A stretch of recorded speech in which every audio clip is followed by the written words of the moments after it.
नमस्कार, जय हिंद, वंदे मातरम। मेरा नाम शुभम चौहान और आप देख रहे हैं अपना और हमारा चैनल गली मोहल्ला। आज हम इस पंचायती चुनाव में एक ऐसी शख्सियत के पास पहुंच चुके हैं जिनके विषय में जितनी बात की जाए उतनी ही कम है, पर फिर भी थोड़ा सा आपको मैं बताता हुआ चलता हूं। काली सेना के राष्ट्रीय महासचिव एवं स्वामी दिनेशानंद भारती जी। आज हम इनसे चुनाव को लेकर चर्चा करेंगे और कुछ ऐसे मुद्दे फिलहाल क्षेत्र में फैले हुए हैं या कह सकते हैं अफवाह हैं, और हम जानने की कोशिश करेंगे कि वो मुद्दे कितने सही हैं, कितने गलत है और क्या इस तरह के मुद्दे इन चुनाव में उठने चाहिए या नहीं उठने चाहिए। और सबसे बड़ा अहम सवाल, स्वामी दिनेशानंद भारती जी इस चुनाव में किसके साथ हैं और इनका वोट किसको रहेगा। स्वामी जी, सबसे पहले तो आपका हमारे साथ स्वागत है। आपका बहुत बहुत धन्यवाद, आप लोग यहाँ आए। स्वामी जी, सबसे बड़ा अहम सवाल मेरा आपसे ये रहेगा, फिलहाल एक संदीप कुमार प्रत्याशी इस टोडा सीट से खड़े हुए, भंगेरी सीट से, और उन्होंने एक मुद्दा चलाया हुआ है कि पहाड़वाद और प्लेनवाद। तो आप इस मुद्दे को या इस हवा को, इस माहौल को कितना सही मानते हैं, या सही है या गलत है? देखिए, हमारा तो उत्तराखंड पूरा उत्तराखंड है, और यदि पहाड़वाद चलना चाहिए तो फिर मैदानवाद भी होगा, फिर हरिद्वार बचाओ भी होगा, फिर बहुत सारी चीज़ों से निकल करके उबर करके आज ये उत्तराखंड जो है पूर्ण उत्तराखंड हमारा बना। जैसे हमारा हरि का द्वार हरिद्वार हमारे उत्तराखंड का द्वार बना।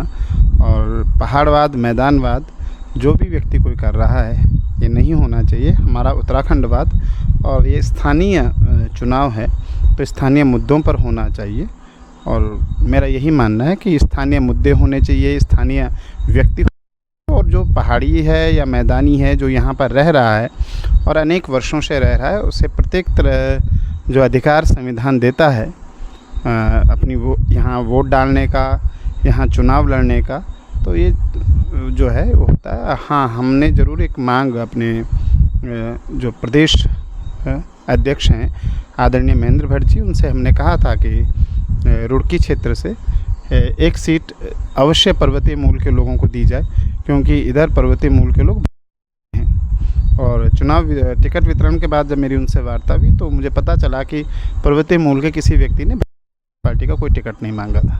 इसलिए ये चीज़ें तो निर्मूल हो गई कि कोई पहाड़वाद या मैदानवाद या जो भारतीय जनता पार्टी है वो किसी का एक पार्शलिटी या किसी का साथ दे रही है। जब कोई टिकट मांगेगा तो ही उसे टिकट दिया जाएगा, ऐसा आकर के देने का नहीं। अफवाहें ये भी उड़ाई जा रही हैं कि सिर्फ एक विशेष समुदाय का विशेष ध्यान रखा गया इस चुनाव में, अन्य जो पार्टी के जो समर्थक हैं या अन्य समुदाय के लोग हैं उन्हें टिकट वितरण नहीं किया गया है।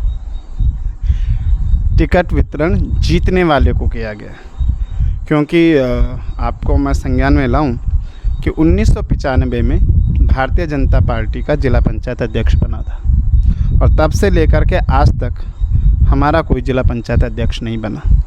भारतीय जनता पार्टी ने इस बार जीतने वाले प्रत्याशी को टिकट दिया है, वो किसी जाति का हो, किसी वर्ण का हो, जो संवैधानिक आवश्यकता वो पूर्ण होनी चाहिए। जैसे महिला सीट है तो महिला होनी चाहिए, या ओबीसी या एससी आरक्षित सीटें हैं तो उसमें उस आरक्षित व्यक्ति। और निश्चित तौर पर मुझे लगता है कि इस बार भारतीय जनता पार्टी अपने बोर्ड का गठन करेगी और जिला पंचायत अध्यक्ष भारतीय जनता पार्टी का होगा। स्वामी जी, एक अहम सवाल ये भी बन जाता है कि आपने विधानसभा के चुनाव में अपनी दावेदारी ठोकी थी, पर किन्हीं कारणों से आपका टिकट नहीं हो पाया है और आप संगठन रहे में आप क्या है, आपने इस बार टिकट की दावेदारी क्यों नहीं की? क्योंकि मुझे स्थानीय निकाय के चुनाव में कोई रुचि नहीं है, और मैंने अपनी अनिच्छा पहले ही संगठन से जाहिर कर दी थी कि मैं जो है पंचायत चुनाव नहीं लड़ूंगा। यदि दोबारा शरीर रहा, आवश्यकता रही और लोगों की मांग रही तो दोबारा पुनः जब विधानसभा का चुनाव आएगा तब देखेंगे कि लड़ना है कि नहीं लड़ना।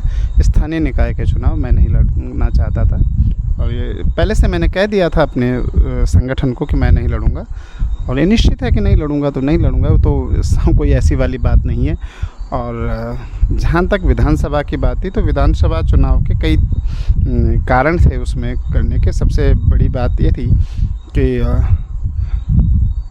काफ़ी मैंने ये कहा था कि लोकतंत्र में कोई राजा नहीं होता, जनता के बीच का व्यक्ति होना चाहिए, और यदि कोई राजा है तो मैं राजा का भी गुरु हूँ, राजगुरु हूँ। तो इसलिए मैंने कहा था, और अभी मैं उन वचनों पर कायम हूँ।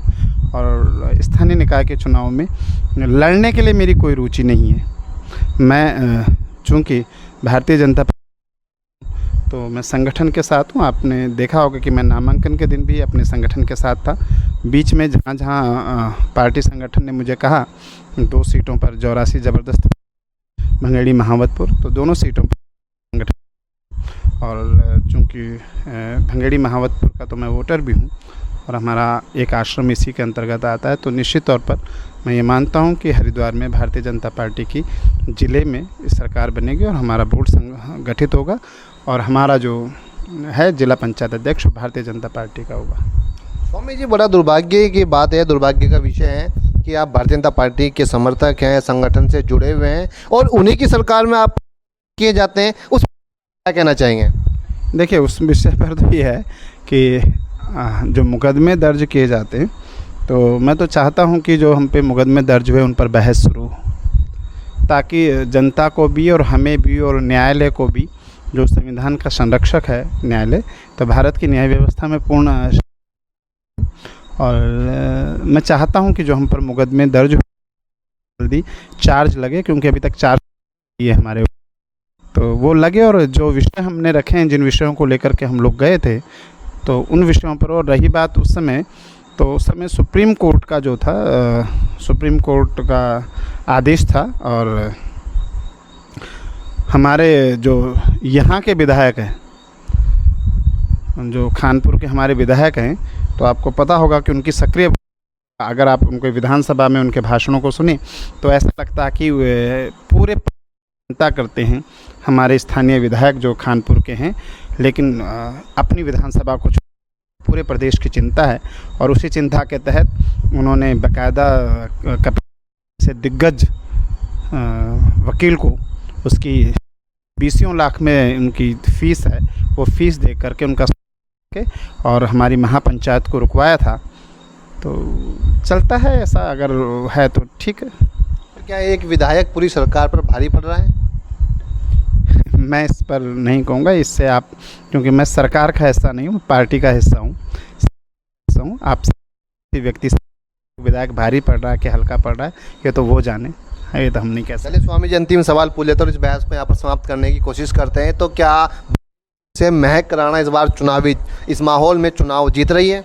निश्चित तौर पर महक राणा जीतेंगी और हमारी वंदना राणा भी जौरासी से, दोनों सीटें हम भारतीय जनता पार्टी को देंगे और भारतीय जनता पार्टी का जिला पंचायत अध्यक्ष में ये हमारे लंडोरा मंडल का योगदान होगा।